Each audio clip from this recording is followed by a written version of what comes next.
Hello students.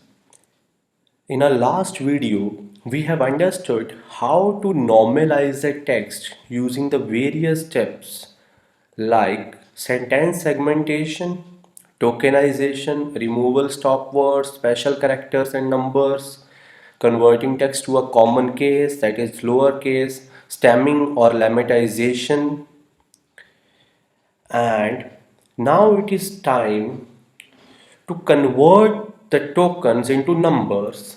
For this, we would use the bag of words algorithm. Means this video is for this algorithm that is known as bag of words, because in our last video we have discussed that the ultimate goal of all these steps is to convert the conversation into numbers.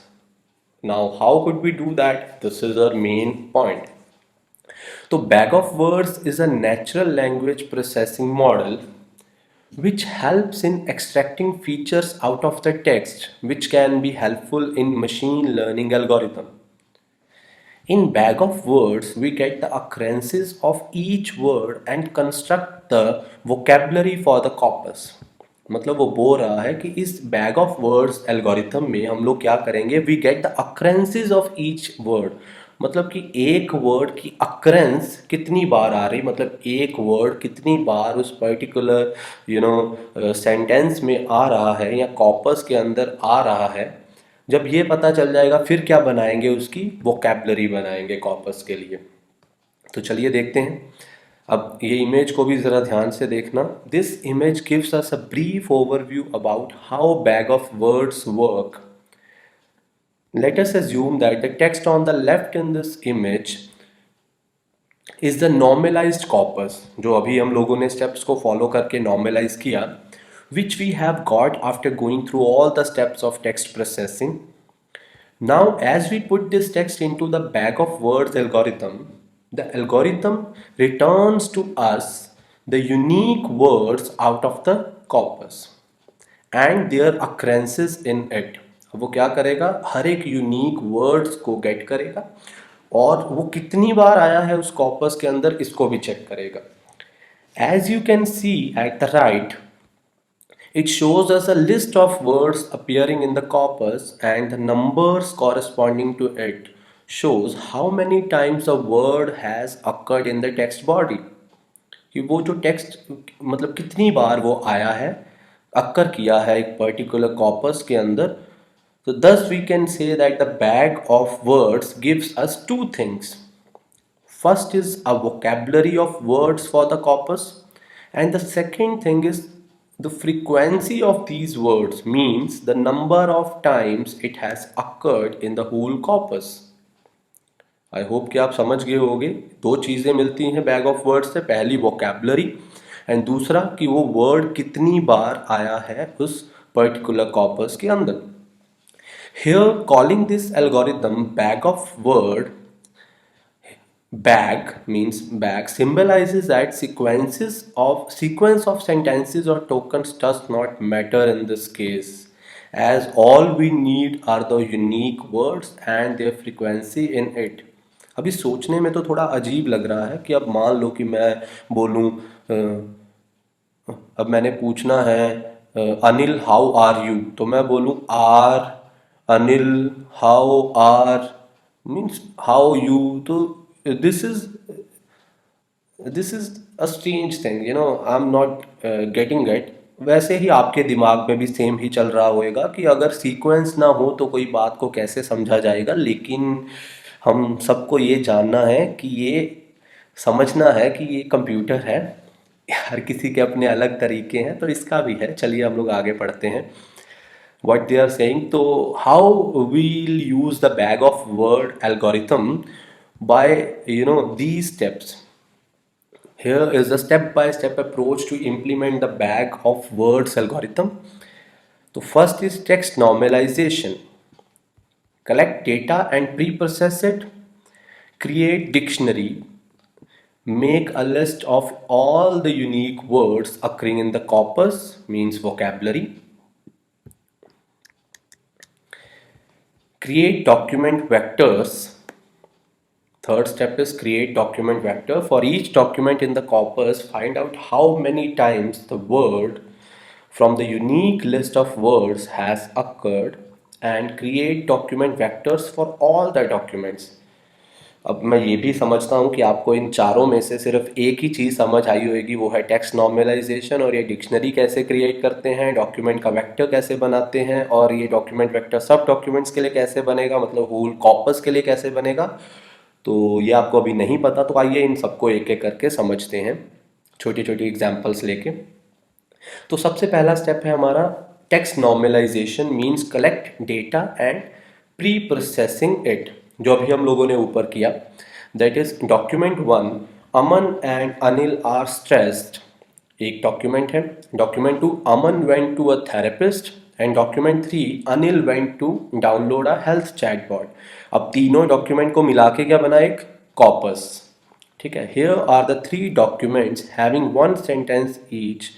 After text normalization the text becomes Aman and Anil are stress, means अलग अलग tokens हो गए, इधर भी इधर भी। So note that no tokens have been removed in the stop words removal step. अब ऊपर था ना एक स्टॉप वर्ड रिमूवल का स्टेप था, तो उसमें कोई भी वर्ड रिमूव नहीं हुआ। It is because we have very little data. ये आपको समझना है कि अगर आप कम डेटा दोगे तो वो स्टॉप वर्ड्स वाले में रिमूव नहीं होएगा, since the frequency of all the words is almost same and no word can be said to have lesser value than the other. ठीक है, तो वैल्यू किसी की कम उनको लगी ही नहीं। अब ये वैल्यू कैसे कैलकुलेट करते हैं ये भी आगे आएगा, डोंट वरी अबाउट दिस। तो पहला स्टेप क्या था, collecting data and pre processing it. तो अब प्री प्रोसेसिंग हो गई उसकी, और जो हम लोगों ने ऊपर स्टेप किया है टेक्स्ट नॉर्मलाइजेशन का। अब टेक्स्ट नॉर्मलाइजेशन के स्टेप के बाद बैग ऑफ वर्ड्स में क्या आता है, क्रिएट डिक्शनरी। अब बैग ऑफ वर्ड एल्गोरिथम का एक्चुअली मेन स्टेप ये शुरू होता है, क्रिएट डिक्शनरी। क्रिएट डिक्शनरी मतलब go through all the steps and create a dictionary, that is list down all the words which occur in all the three documents. मतलब जो corpus के अंदर आपके जो भी वर्ड्स आ रहे हैं उनको इस तरह से एक डिक्शनरी बना लीजिए। देखिए रिपीट वर्ड कोई नहीं आ रहा है इसमें। Aman and Anil are stressed, went download health chatbot therapist A2। Note that even though some words are repeated in different documents, they are all written just once as while creating the dictionary, and we create the list of unique words। अब dictionary में हम लोगों ने क्या किया है, सिर्फ unique words को ही लिखा है। अब दो स्टेप हो गए जी। देखिए पहला स्टेप था टेक्स्ट नॉर्मलाइजेशन, दूसरा डिक्शनरी क्रिएट करना, अब तीसरा डॉक्यूमेंट वेक्टर्स क्रिएट करना। Now just check it out. Create document vector. In this step, the vocabulary is written in the top row. Now for each word in the document, if it matches with the vocabulary, put a 1 under it. अब हर एक document के लिए ये जो document vector है वो अलग अलग बनता है। मैं आपको ऊपर दिखा देता हूँ, क्योंकि उसने बोला था for each document in the corpus find out how many times a word from the unique list of word has occurred. ये हम लोगों ने चेक करना है कितनी बार हर एक डॉक्यूमेंट में आया, फिर उसको सब डॉक्यूमेंट्स के लिए करेंगे फोर्थ स्टेप में। तो अब देखिए ज़रा यहाँ पे, if the same words appear again, increment the previous value by 1, and if the word does not occur in that document put a 0 under it। अब ये हमारा क्या है, Aman and Anil are stressed went to a therapist download health chatbot, ये क्या है हमारा dictionary. अब डिक्शनरी के नीचे क्या है, अब पहले डॉक्यूमेंट में हम लोगों ने देखा था अमन एंड अनिल आर स्ट्रेस्ड, तो इसके आगे क्या आ गया, 1 आ गया। मतलब डॉक्यूमेंट 1 में सिर्फ ये वाले वर्ड आए हैं, ये नहीं आए, तो जो वर्ड्स नहीं आए उसके आगे 0 लिख दिया, राइट।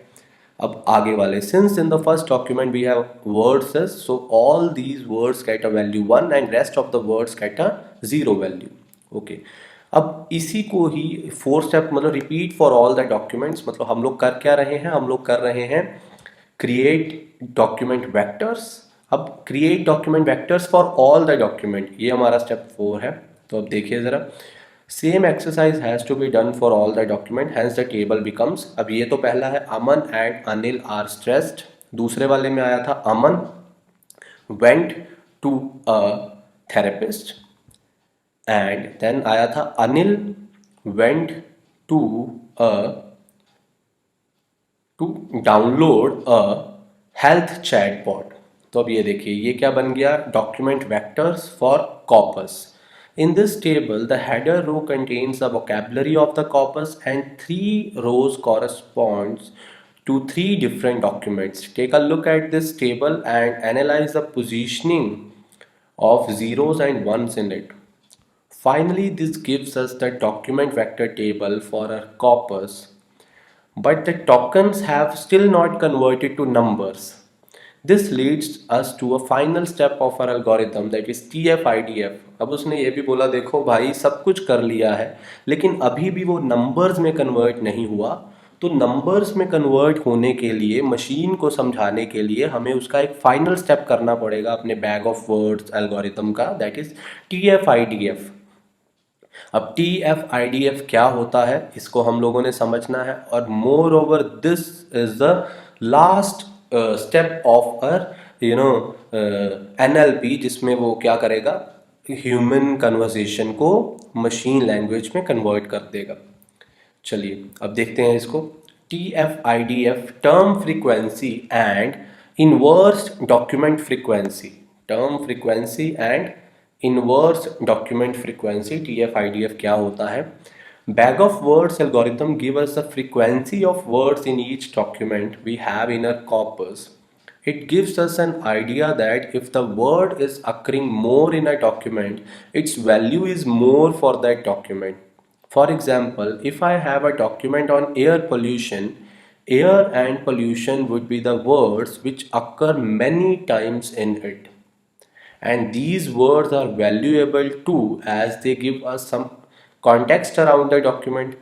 ऑब्वियसली अगर हम लोग को एयर पोल्यूशन पे डॉक्यूमेंट है तो उसमें एयर और पोल्यूशन बार बार आएगा और उसकी क्या हो जाएगी, उसकी जो वैल्यू है वो ज़्यादा समझ में आएगी। तो डॉक्यूमेंट किस तरह से NLP इसको लेता है आप समझ पा रहे होगे। But let us suppose we have 10 documents and all of them talk about different issues. One is on women empowerment and the other is on unemployment and so on, different topics. Do you think air and pollution would still be one of the most occurring words in the whole corpus? No. If not, then which words do you think would have the highest frequency in all of them? तब highest frequency होएगी and, this, is, the, or are, or am are the words, etc. are the words which occur the most in almost all the documents. But these words do not talk about the corpus at all. Though they are important for humans as they make the statements understandable to us, for the machine they are a complete waste as they do not provide us with any information regarding the corpus. Hence, these are termed as stop words and are mostly removed at the pre-processing stage only. तो ये पूरे 2 paragraph में उन्होंने ये बोला, दोबारा conclude कर देता हूँ। वो कहते हैं मान लीजिए आपके पास एक डॉक्यूमेंट है जो एयर पोल्यूशन नाम का आप डॉक्यूमेंट बना रहे हो। अब उस डॉक्यूमेंट में सबसे ज़्यादा वर्ड्स आने की संभावना किसकी है, मतलब कि एयर और पोल्यूशन वर्ड्स ऐसे होंगे जो बार बार हमें देखने को मिलेंगे। लेकिन अगर मान लीजिए हमारे पास एक कॉपस है जिसमें 10 डॉक्यूमेंट्स हैं। अब 10 डॉक्यूमेंट के अंदर जो टॉपिक्स लिए वो एक ले लिया एयर पोल्यूशन, एक ले लिया वुमेन एम्पावरमेंट, एक ले लिया अनएम्प्लॉयमेंट। तो डू यू थिंक कि उसमें एयर और पोल्यूशन ज़्यादा देखने को मिलेंगे पूरे कॉपस में? नो उस समय क्या देखने को मिलेगा ज़्यादा डॉक्यूमेंट्स, ज़्यादा जो वर्ड्स होंगे वो कौन से होंगे, वो होंगे एंड, दिस, इज, द। तो ये वर्ड्स वो कहते हैं स्टॉप वर्ड्स होते हैं और प्री प्रोसेस स्टेजेस में ही रिमूव कर दिए जाते हैं, जो हम लोगों ने टेक्स्ट नॉर्मलाइजेशन में देखा। अब आगे देखते हैं। अब ये उन्होंने एक ग्राफ बनाया अक्रेंस और वैल्यू का। Take a look at this graph, it is a plot of occurrence of words versus their value. As you can see, if the words have highest occurrence in all the documents of the corpus, they are said to have negligible value, hence they are termed as stop words। अगर सब document में, अब 10 के 10 document में जो उनकी जो occurrences है वो बहुत ज़्यादा है, तो वो अपने आप समझ जाता है कि ये कौन से वर्ड हैं, इसे हमारी होंगे, तो जिनकी ज़्यादा ज़रूरत नहीं है तो उनको स्टॉप वर्ड्स का नाम दे दिया जाता है। And these words are mostly removed at the pre processing stage only. Now, as we move ahead from the stop words, the occurrence level drops drastically and The words which have adequate occurrence in the corpus are said to have some amount of value and are termed as frequent words. अब ये भी बोल रहा है कि जिनकी occurrences कम आ रही है एक पूरे कॉपस में उनको फ्रीक्वेंट वर्ड्स मतलब जिनकी अक्रेंस एडिक्वेट आ रही है तो उनको फ्रीक्वेंट वर्ड्स बोला जाता है. These words mostly talk about the documents subject and their occurrence is adequate in the corpus. Then as the occurrence of words drops further, अगर और ज़्यादा occurrence कम हो जाती है, the value of such words rises, उनकी value बढ़ जाती है. These words are termed as rare or valuable words. तो इसमें आप क्योंकि हम सब फिज़िक्स पढ़ते हैं तो मेरे को एक छोटी सी चीज़ यहाँ पे ऐड ऑन करनी है, वो ये है कि आपको ऐसा नहीं लग रहा अक्रेंस और वैल्यू इन्वर्सली प्रोपोर्शनल है. जितनी अक्रेंस ज़्यादा होएगी उसकी वैल्यू उतनी कम होएगी.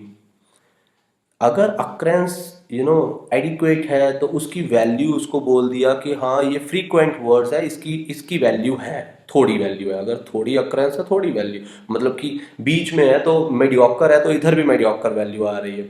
लास्ट में ये बोला इन्वर्सली प्रोपोर्शनल के हिसाब से कहते हैं कि अगर अक्रेंस बहुत ज़्यादा कम हो जाती है तो वैल्यू बहुत ज़्यादा बढ़ जाती है. तो ये ऑब्वियसली है ना, हमें पता है कि फिजिक्स में ऐसे हम लोग निकालते हैं. तो these words occur the least but at the most value to the corpus. Hence we look at the text. Hence, when we look at the text, we take frequent and rare words into consideration. अब क्या है, let us now demystify TF-IDF. सबसे पहले मैं आप बोलना चाहता हूँ कि अगर आपको ये चीज़ समझ में नहीं आई है तो प्लीज़ इसको रिपीट में सुन लीजिए क्योंकि ये चीज़ समझना ज़रूरी है फिर आगे TF-IDF के लिए. That is term frequency and inverse document frequency. TF-IDF helps us in identifying the value for each word. अब इसने हमें ये बताना है कि हर एक वर्ड की वैल्यू कितनी है, क्या इसको कंसीडर करना चाहिए इस पर्टिकुलर वर्ड को या नहीं कंसीडर करना चाहिए, ये मशीन को बताने जा रहा है. तो let us understand each term one by one. अब उसको दो पार्ट्स में डिवाइड कर दिया, term frequency and inverse document frequency को. पहला है टर्म फ्रीक्वेंसी, दूसरा है इनवर्स डॉक्यूमेंट फ्रीक्वेंसी. तो पहला हम लोग पढ़ते हैं टर्म फ्रीक्वेंसी को. Term frequency is the frequency of a word in one document, जो हम लोगों ने अभी ऊपर भी पढ़ा था. Term frequency can easily be found from the document vector table. As in that table we mention the frequency of each words of the vocabulary in each document. अगर हमारे पास 10 डॉक्यूमेंट है, एक कॉपस बनाता है, तो उसमें जो वोकैबुलरी है वो टॉप पे लिखी जाएगी और हर एक वर्ड कितनी बार आ रहा है ये वहाँ पे डॉक्यूमेंट वेक्टर टेबल में मेंशन कर दिया जाएगा. अब जैसे कि ये हम लोग पढ़ चुके हैं, Aman and Anil are stressed. Aman went to a therapist and Anil went to download a health chatbot. तो this was the document vector table. Here you can see that the frequency of each word for each document has been recorded in the table and these numbers are nothing but the term frequency. तो आप लोगों के लिए ये आसान हो गया कि ये तो हम लोगों ने पहले ही किया हुआ था. टर्म फ्रीक्वेंसी जो उसका हाफ पार्ट है, मतलब TF-IDF का जो हाफ पार्ट है term frequency, this is same as the document vector table. तो उसी में से ही फ्रीक्वेंसी निकल आई. तो अब आगे पढ़ते हैं इनवर्स डॉक्यूमेंट फ्रीक्वेंसी क्या है. Now let us look at the other half of TF-IDF, which is inverse document frequency. For this, let us first understand what does document frequency mean. Document frequency is the number of documents in which the word occurs irrespective of how many times it has occurred in those documents. The document frequency for the exemplar vocabulary would be अमन पूरे document में 2 बार आया है, Anil and 1 बार आया है, अनिल भी 2 बार आया है and 1 बार आया है, स्ट्रेस्ड 1 बार आया है, वेंट 2 बार आया है, टू 2 बार आया है, ए 2 बार आया है. तो इस तरह से आगे. Here you can see that the document frequency of Aman, Anil, went 2 and a is 2 and they have occurred in 2 documents. Rest of them occurred in just one document, hence the document frequency for them is 1. अब अगर हम लोग inverse की बात करें, talking about inverse document frequency, we need to put the document frequency in the denominator while the total number of documents in the numerator. Here the total number of documents are 3, hence the inverse document frequency becomes 3 by 2, 3 by 1, 3 by 2, 3 by 1 and so on. अब क्या है, उसका formula calculate करते हैं। मैं दोबारा एक बार आपको बता देता हूँ, ये वही है, ये जो 2 1 2 1 है जो हम लोगों ने यहाँ पे 0 1 के साथ निकाला था।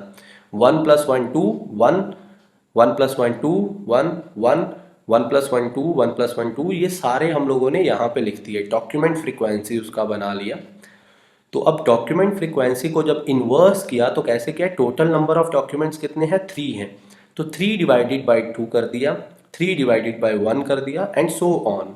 अब इसका फॉर्मूला कैलकुलेट करते हैं TF IDF किसी भी वर्ड के लिए, क्योंकि हमें बनाना क्या है, नंबर बनाना है इसमें से। तो नंबर कैसे बनेगा, finally the formula of TF IDF for any word W becomes TF-IDF for a word, that is W, is equal to TF of a word, मतलब term frequency of a word, multiply by log of inverse document frequency of a word.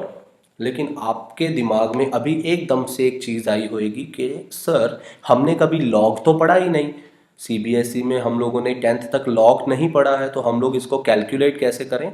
तो मैं आप लोगों को बता देना चाहता हूँ कि you need not to worry for this, क्योंकि हम लोगों ने जो कैलकुलेट करना है उसमें हमें लॉग की नहीं ज़रूरत पड़ेगी, CBSE भी उस चीज़ को समझती है।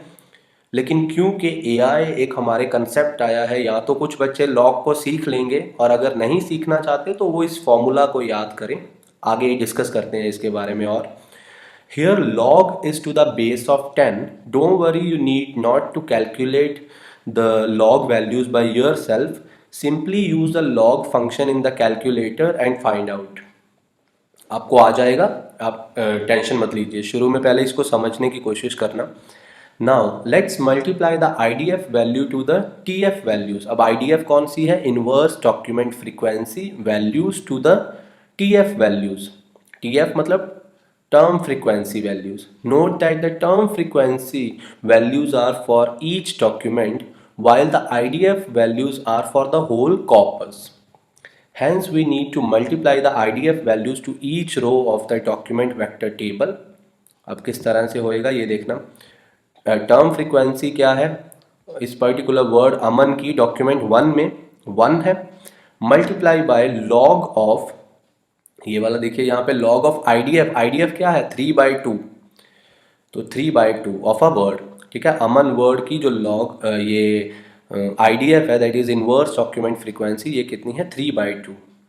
अब नीचे वाले में भी क्या है, इसमें दूसरे वाले डॉक्यूमेंट में भी अमन आया था तो 1 into this, और तीसरे वाले में वो नहीं आया था तो 0 आ गया, राइट। तो उन्होंने यही बोला यहाँ पे, आप इसको थोड़ी देर ध्यान से देखने की कोशिश करना, आपको ये सारी चीज़ यहाँ से क्लियर होती है। दोबारा एक बार पढ़ देता हूँ। Now let's multiply the IDF value to the term frequency value. अब IDF वैल्यू को टर्म फ्रीक्वेंसी वैल्यू के साथ मल्टीप्लाई करना है, लेकिन उन्होंने साथ में ये भी बोला कि जो टर्म फ्रीक्वेंसी वैल्यू है वो हर एक डॉक्यूमेंट के लिए है, फॉर ईच डॉक्यूमेंट, लेकिन जो IDF वैल्यू है फॉर होल कॉर्पस, ये वाला कॉर्पस जो 3 डिवाइडेड बाई 2, 3 डिवाइडेड बाई 1, तो इस तरह से।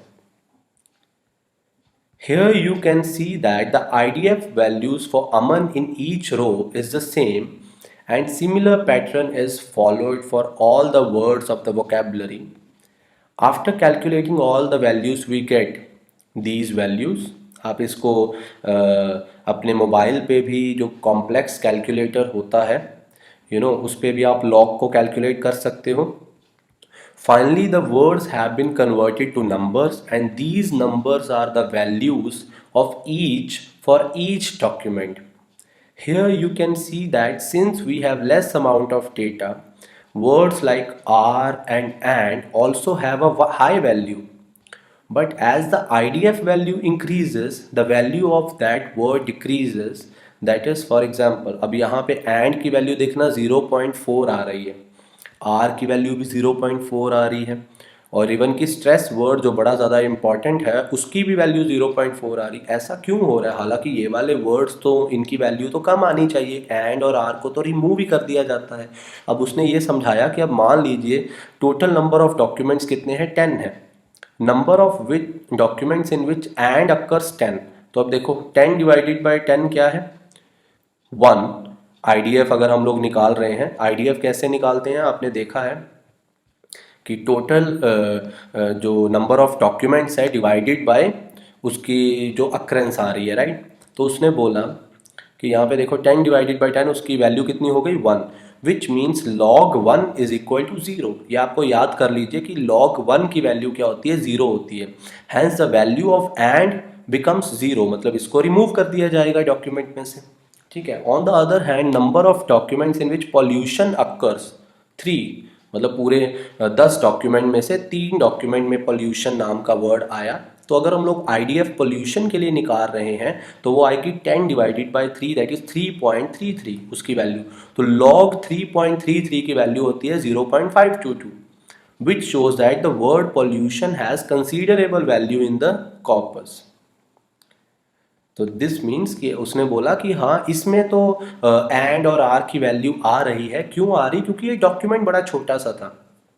अगर डॉक्यूमेंट बड़ा होएगा तो इनकी वैल्यू ऑटोमेटिकली कम हो जाएगी और ये प्री प्रोसेसिंग स्टेजेस पे ही as the stop words remove कर दिए जाएंगे। अब समराइज करते हैं इसको। Words that occur in all the document with high term frequencies have the least values and are considered to be the stop words। जिसकी फ्रीक्वेंसी ज़्यादा होएगी, जिनकी अक्रेंस ज़्यादा होएगी, उसकी वैल्यू क्या होएगी, कम होएगी। यही बताया ना मैंने इस जो हम लोगों ने ये ग्राफ देखा, their occurrence is inversely proportional to the value. अब इन्होंने यही चीज़ समरी में बोली कि जो डॉक्यूमेंट्स, जो वर्ड्स डॉक्यूमेंट्स में हाई टर्म फ्रीक्वेंसी के साथ आएंगे उनकी जो वैल्यू होएगी वो लीस्ट होएगी and are consider to be the stop words. For a word to have high TF IDF value, the words need to have a high term frequency but less document frequency, which shows that the word is important for the document but is not a common word for all document। इसमें क्या है, जो TF-IDF में जिसकी high value आपको चाहिए, for a word to have high TF-IDF value, उस वर्ड को कैसे होना चाहिए, needs to have high term frequency, मतलब उसकी टर्म फ्रीक्वेंसी मतलब अक्रेंस उसकी ज़्यादा होनी चाहिए, but less document frequency, which shows that the word is important for one document. अब इसको आप लोग दोबारा से अगर समझने की कोशिश करोगे, फिर आप ऊपर वाली वीडियो को देखोगे, आई होप कि आपको ये चीज़ समझ में आ जाएगी ऊपर वाले टेक्स्ट को देख के। These values help the computer understand which words are to be considered while processing the natural language. The higher the value, the more important the word is for a given corpus.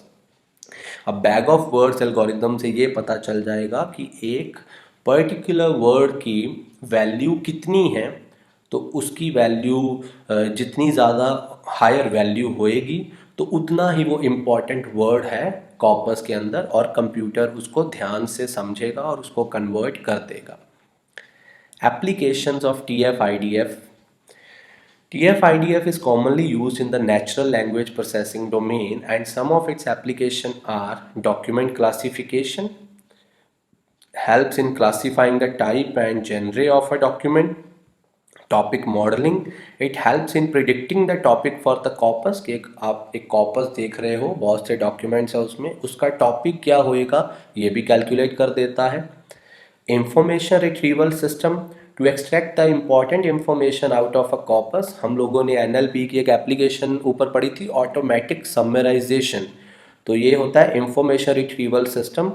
तो ये important information out of the corpus निकाल सकता है, ये तो हम लोगों ने देख लिया कि कैसे निकालता है। एंड स्टॉप वर्ड फिल्टरिंग, वो एक था ना टेक्स्ट क्लासिफिकेशन, तो एक तो ये आ गया डॉक्यूमेंट क्लासिफिकेशन, ये टेक्स्ट क्लासिफिकेशन के जैसा ही हो गया, और स्टॉप वर्ड फिल्टरिंग ये भी फिल्टर टेक्स्ट क्लासिफिकेशन के जैसा ही आया कि उसमें वो वर्ड्स को फिल्टर कर देता है, helps in removing the unnecessary words out of a text body. तो this was all about TF-IDF। अब नीचे उन्होंने बताया है कि अगर आपको ये सब कुछ खुद करना है तो बहुत सी एप्लीकेशंस आ चुकी हैं। आप अपनी बुक में से इन सब एप्लीकेशंस को यूज़ करके देख सकते हो। ठीक है, अगर आप इसको यूज़ करना चाहते हो तो अभी मैं आपको एक रिव्यू दे देता हूँ कि अभी हम लोगों ने क्या पढ़ा। हम लोगों ने यहाँ से स्टार्ट किया बैग ऑफ एल्गोरिथम से, बैग ऑफ वर्ड्स एल्गोरिथम से। तो इसमें हम लोगों ने सबसे पहले देखा कि इसको करने के लिए 4 स्टेप होते हैं। Text normalization, create dictionary, create document vectors, और डॉक्यूमेंट वेक्टर्स को सब डॉक्यूमेंट्स के लिए कर देना। फिर उसके बाद में हम लोगों ने सबको कंप्लीट किया और लास्ट में TF-IDF किया। टर्म फ्रीक्वेंसी तो बिल्कुल डॉक्यूमेंट वेक्टर टेबल जैसा ही है, और इन्वर्स डॉक्यूमेंट फ्रीक्वेंसी में उन्होंने हमें एक फॉर्मूला दिया जिस फॉर्मूला को हम लोगों ने बड़े अच्छे से याद रखना है। That is TF-IDF for a word is equal to term frequency of a word into log inverse document frequency of a word, जिसमें जो टर्म फ्रीक्वेंसी है वो एक पर्टिकुलर डॉक्यूमेंट के लिए है, और जो लॉग और जो ये IDF है ये पूरे कॉपस के लिए है, सेम होएगा। ठीक है, तो ये भी हो गया हमारा। तो एग्जाम्पल्स भी हम लोगों ने पढ़ी, समरी भी पढ़ी, और हम लोगों ने एप्लीकेशन TF-IDF की ये ऑलमोस्ट सेम एप्लीकेशंस आ रही हैं जो हम लोगों ने NLP के लिए पढ़ी थी। NLP के लिए 4 एप्लीकेशंस पढ़ी थी हम लोगों ने। पहली एप्लीकेशन थी ऑटोमेटिक समराइजेशन, दूसरी एप्लीकेशन थी सिमेंटिक एनालिसिस, तीसरी एप्लीकेशन थी टेक्स्ट क्लासिफिकेशन, और चौथी एप्लीकेशन थी Siri Cortana. What was that name? Virtual assistant, right. ठीक है, तो this was all and I hope you have like this NLP chapter. NLP chapter ख़त्म हो गया है। नेक्स्ट वीडियो में इवैल्यूएशन चैप्टर करेंगे। And till the time stay tuned and thank you very much. Bye bye.